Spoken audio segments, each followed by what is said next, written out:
Comprehend. Comprehend means what? To understand. To understand.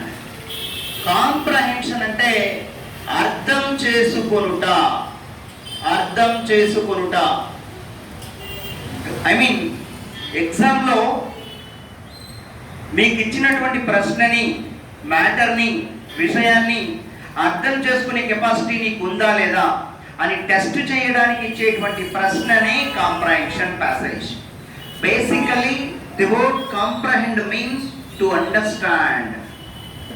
Comprehension passages are given in the competitive examinations to test the understanding abilities of the candidates who are writing that particular exam. ఇంగ్లీష్లో ఉన్నటువంటి ఒక సమాచారాన్ని అభ్యర్థి ఏ మేరకు అర్థం చేసుకునే capacity కలిగి ఉన్నాడు అని టెస్ట్ చేయడానికి ఇచ్చే ప్రశ్ననే కాంప్రహెన్షన్ ప్యాసేజ్.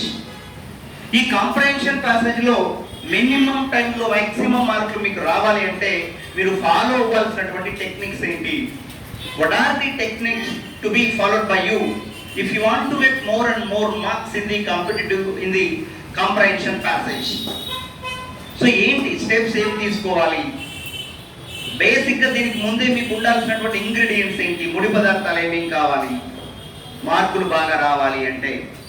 వొకాబులరీ బాగా ఉండాలి, గ్రామర్ నేర్చుకొని ఉండాలి. ఈ రెండు మీకు బేసిక్గా ఉండాలి కాంప్రహెన్షన్ ప్యాసేజ్ బాగా అర్థం కావాలి అంటే. సో కాంప్రహెన్షన్ ప్యాసేజ్కు ఆన్సర్ చేసే తీరు అనేది గ్రూప్ 1 సివిల్ సర్వీసెస్ ఎస్ఐ ఎగ్జామ్లో ఒక్కొక్క ఎగ్జామ్కి ఒక్కొక్క విధంగా ఉంటుంది. మనం ఇప్పుడు ఎస్ఐ ఎగ్జామ్ గురించి మాట్లాడుతున్నాం కాబట్టి ఎస్ఐ ఎగ్జామ్ పాయింట్ ఆఫ్ వ్యూలో కాంప్రహెన్షన్ ప్యాసేజ్ అనేది 15 మార్కులకు ఉంటుంది. 15 మార్క్స్ ఉంటుంది. సో కాంప్రహెన్షన్ ప్యాసేజ్ కింద 5 క్వశ్చన్స్ ఇవ్వడం జరుగుతుంది. 5 క్వశ్చన్స్ కి each question carries 3 marks, totally 15 marks. మరి కొంతమంది students they feel that total comprehension passage they divide into 5 parts and first 3 sentences first question కి ఆన్సర్, తర్వాత 3 సెంటెన్సెస్ సెకండ్ క్వశ్చన్ ఆన్సర్, అలా రాసుకుంటూ పోతాం. That is wrong way. మన ideology ఎట్లా ఉండాలి? కాంప్రహెన్షన్ ప్యాసేజ్ కింద ఇచ్చినటువంటి క్వశ్చన్స్ కి ఆన్సర్ చేసేటప్పుడు మన మైండ్ సెట్ ఎట్లా ఉండాలి? మీరు గుర్తుపెట్టుకోండి. నెంబర్ 1, కాంప్రహెన్షన్ ప్యాసేజ్ ఏదైతే ఉందో దాని కింద కొన్ని క్వశ్చన్స్ ఉంటాయి. ఆ క్వశ్చన్స్ ను మినిమం 2 టైమ్స్ రీడ్ చేయాలి. So that you will have an idea of the types of questions. So read the questions under the comprehension passage and have an idea of the types of questions. Next comprehension passage ని first time read చేసే సందర్భంలో చాలా fast track తో మీరు read చేసేయండి. దాని ద్వారా మీకు ఏం తెలుస్తుంది అంటే ఈ కాంప్రహెన్షన్ ప్యాసేజ్ అనేది దేనికి సంబంధించింది, ఈ మ్యాటర్ మొత్తం కూడా ఒక పాలిటిక్స్ సంబంధించిందా, అన్ఎంప్లాయ్మెంట్ కి సంబంధించిందా, టెర్రరిజం సంబంధించిందా, నక్సలిజం సంబంధించిందా, ఉమెన్ ఎంపవర్మెంట్ కి సంబంధించిందా, మోడీ జిఎస్టీకి సంబంధించిందా, ఏంటిది మొత్తం అనే దానిపైన నీకు ఒక అవగాహన వస్తుంది. When if you read the comprehension passage for the first time in your fast track, so you'll have an idea on the total matter. Second time read చేసేటప్పుడు కాంప్రహెన్షన్ ప్యాసేజ్ ని చాలా స్లోగా రీడ్ చేస్తూ దాని central idea of the passage ని understand చేసుకుంటూ ఆ central idea of the passage కి రిలేటెడ్ ఇంపార్టెంట్ పాయింట్స్ ని కూడా అర్థం చేసుకుంటూ ఈచ్ అండ్ ఎవ్రీ సెంటెన్స్ అర్థం చేసుకుని చదవాలి మనం సెకండ్ రీడింగ్ లో. So what is your task in your second reading? And you should be in a position to understand everything in the second reading. You should find out which are very very very important points in your second reading.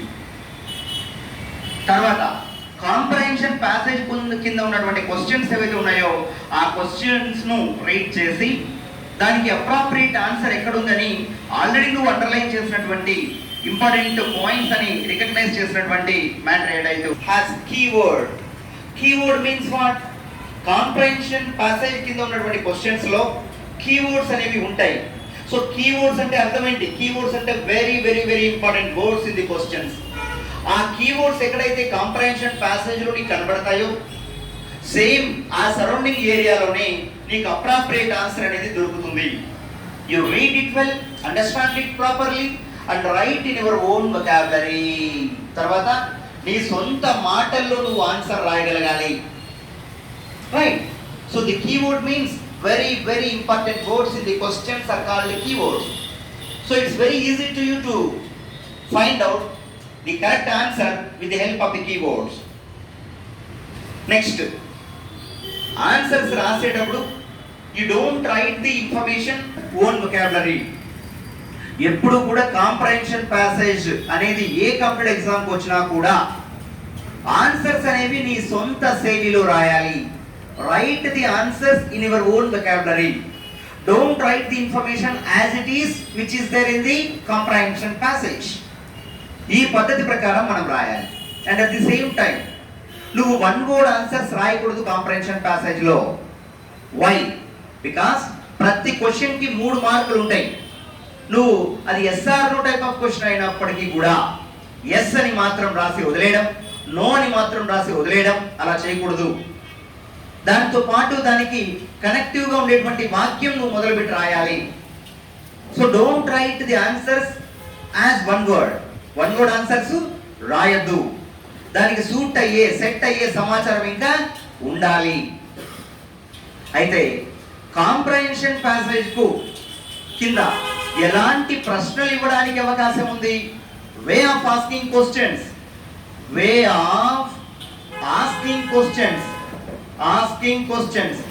ఎలాంటి ప్రశ్నలు ఇచ్చే అవకాశం ఉంది చూద్దాం.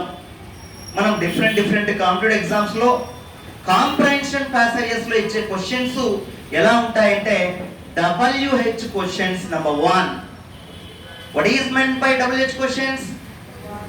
WH questions means the questions which are started with the WH words like what, where, when, how long, how far, etc. are called WH questions. When did you join here? Right? How much dowry will you take after getting SI post? Right? How do you come to SVR Institute daily? ఇవన్నీ కూడా ఏంటివి? WH questions. వీటిని informative questions అని కూడా అంటాం. Next రెండోది yes or no type of questions. Yes or no type of questions. Yes or no type of questions అంటే yes or no type of questions అంటే మీనింగ్ ఏంటంటే ఏ ప్రశ్నకైతే నీ సమాధానం ఎస్ అని చెప్తే సరిపోతుందో, నో అని చెప్తే సరిపోతుందో అలాంటి క్వశ్చన్ ని yes or no type of question అనేసి అంటాం. Right? So generally the yes or no type of questions are started with helping verbs. English language లో helping verbs అనేవి 24 ఉన్నాయి. మరి ఏంటా 24? am, is, are, was, were 5, do, does, did 8, have, has, had 11, will, would, can, could, may, might, shall, should 11 plus 8 19, ought to, need to, dare to, use to, must 19 plus 5 24. ఈ 24 words తో ఏ వాక్యం మొదలైనా దాన్ని yes or no type of question అంటాం. Example, can you help me, will you help me, should I help you. See here, must Lavanya marry Murali? Is Lavanya in Kakinada? Were you in Rajahmundry 2 days ago? Is she here? Next one, what is the central idea of the comprehension passage? What is the central idea? What is the central idea of the CP? CP అంటే అర్థం ఏంటి? Comprehension passage. So what is the central idea of the comprehension passage? అదే విధంగా what is the intention of the author? What is the intention of the author? Intention of the author. Author యొక్క intention ఏంటి? What is the inner opinion of the author? What is the inner opinion of the author? What is the inner view of the author? What is the inner view of the author? What is the inner view of the author? చూడండి, ప్రశ్నలు different ways లో రావడానికి అవకాశం ఉంది. ఈ comprehension passage లో బాగా observe చేయండి. కాంప్రహెన్షన్ ప్యాసేజ్ లో చాలా సందర్భాలలో ఐ ఐ ఐ ఐ అని రాయడం జరిగింది. ఐ అంటే ఎవరు? I refers to whom. I refers to whom according to the CP. According to the CP. Comprehension passage ప్రకారం ఐ అంటే ఎవరు అని అంటాం మనం. ఐ అంటే ఎవరు? ఈ కాంప్రహెన్షన్ ప్యాసేజ్ మొత్తం నువ్వు చదివావు, నీకు ఏమర్థమైంది అని కూడా అడగచ్చు, right? So what did you know? What did you know? ఏమి పొందావు? నువ్వు ఏమి గ్రహించావు? What did you observe? What did you observe from the comprehension passage? What did you see? What did you see in the comprehension passage? What did you see in the comprehension passage? ఈ comprehension passage లో నీతి ఏమైనా ఉందా? నేను ఈ మధ్య ఏదది ఒక మూవీ చూసా, కన్నడ రీమేక్ తెలుగు ఫైటింగ్, ఏదది కేజీఎఫ్ కాదు, అది కాదు, పైల్వాన్. ఎస్ రెండు నాకు ఆ సినిమా చూసిన తర్వాత రెండు విషయాలు మీకు చెప్పాలనిపించింది.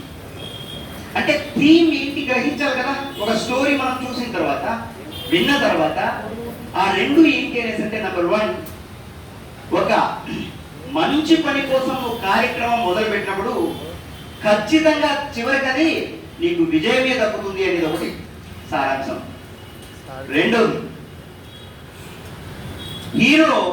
హీరోయిన్ ని పిలుచుకొని దొంగ పెళ్లి చేసుకొని వెళ్ళిపోయినప్పుడు వాళ్ళ ఫాదర్కి, అమ్మాయి హీరోయిన్ ఫాదర్కి ఇష్టం లేకుండా ఇతను రియలైజ్ అవుతాడు. ఇతరులకు కూతురు పుట్టిన తర్వాత ఒక half an hour, 1 hour, 2 hours కనబడకుండా పోతే కూతురు, ఈయన ఎంత కుమిలిపోయాడు, బాధపడ్డాడు అనే విషయం అప్పుడు మా మామ ఎట్లా బాధపడింటాడు, ఆయన కూతురు నేను ఇట్లా తీసుకొని వచ్చేసినప్పుడు అని ఈయన అనుకొని ఆయన హాస్పిటల్లో ఉంటే ఆయన కాళ్ళు మొక్కుతాడు. అప్పుడు ఆ రియలైజేషన్ అనేది చాలా important.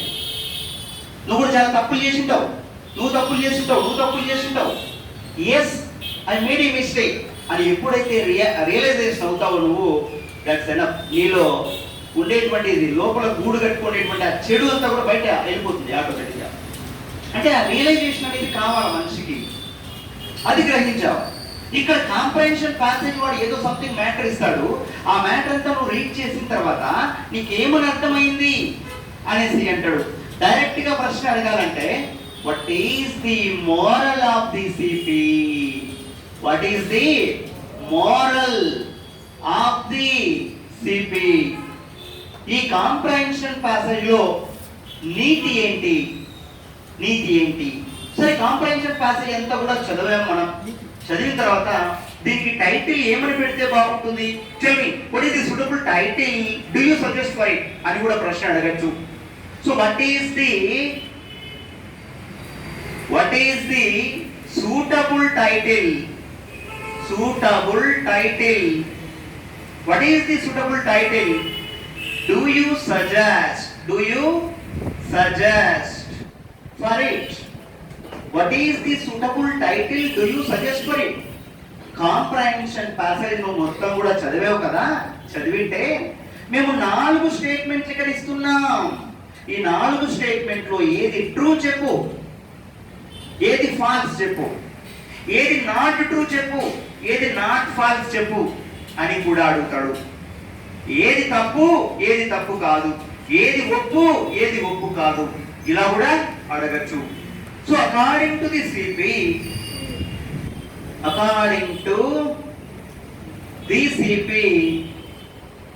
which of the following statement is true? Which of the following statement is true? And in the same way, right, opposite, according to the CP, which of the following statement is not true. Not true. Right. Next one. According to the CP,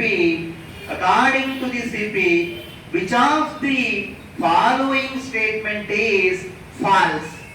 According to the CP, which of the following statement is false? And in the same way, opposite. According to the CP, which of the following statement is not false? C. Not false. So comprehension passage లో మేము ఒకానొక సందర్భంలో ఈ పదం వాడాం. ఈ పదానికి అర్థం ఏంటి అని కూడా అడుగుతారు. So according to the comprehension passage, what is the meaning of the word?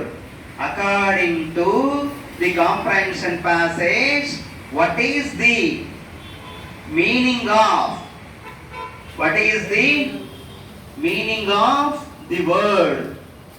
What is the meaning of the word? See here, a word ఏదైనా అడుగుతారు. So now,